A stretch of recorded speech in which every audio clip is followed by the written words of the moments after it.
Hello guys! Wala tayong intro!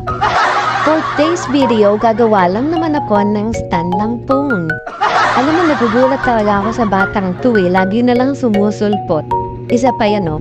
Ang ulitin pa niya. O, diba? Magugulat ka na lang talaga sa kanya. So, ayan na nga, mabalik tayo sa aking ginagawa.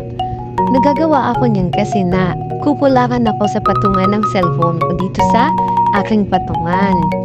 At isa pa para hindi nakakalat ang mga gamit, di ba? Tingnan nyo naman, hirap na yan. Di ba? At ito na nga, habang nagliliha ako, tumawag yung aking panganganay. Pinag-iayabang niya sa akin yung kanyang bagong tuta. Ang cute ng pangalan, Tyree. Ang pangalan ng anak ko ay Kyle. So, Kylie. Tyree, Kylie. Oh, same. Sa bagay, sabi niya bago daw niyang kapatid. At natapos na nga kami mag-usap niyang mga oras na yan. Medyo naiinis na nga ako sa aking ginagawa kasi bumubuka talaga yung plywood niya. Sinabayan pa ng init ng uno. Siyempre, alam niyo naman pag mayroong danaw, di ba? Ang humarang tumba. At dahil bugnutin ng ate mo, ginamitan niya na ng circular. Nakakapagod kaya maglagari, ano? Ay, sino bang gustong gumawa niyan? Di ba? Ikaw din. Di bala ka dyan mapikon. Mapagod ka, iday. At gagamitan ko na ito ng pangmalakasang kutsilyo. Katigas naman talaga ng plywood, paano mo mapuputol agad yan? Pero alam niyo ba, habang ginagawa ko yan, hindi ko nararamdaman yung sakit ng aking puson.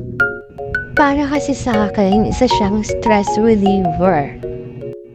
Tingnan mo to, kagamitan pa niya yung lagaring bakal. Malupit din eh. Hindi ko kasi alam kung mapurol na ba yung lagari or what. Basta hindi siya napakaputol ng maganda ngayon. At dahil dyan, nagawa ko ang nararapat.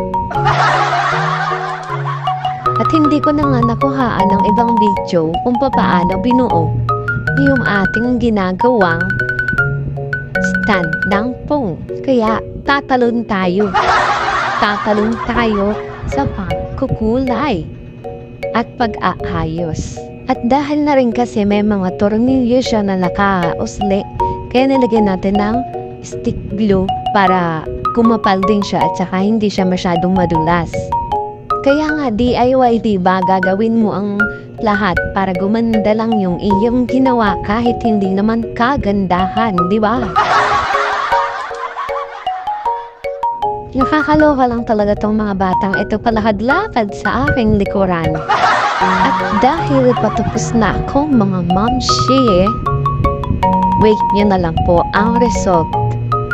I love pink, black, pink, and blue.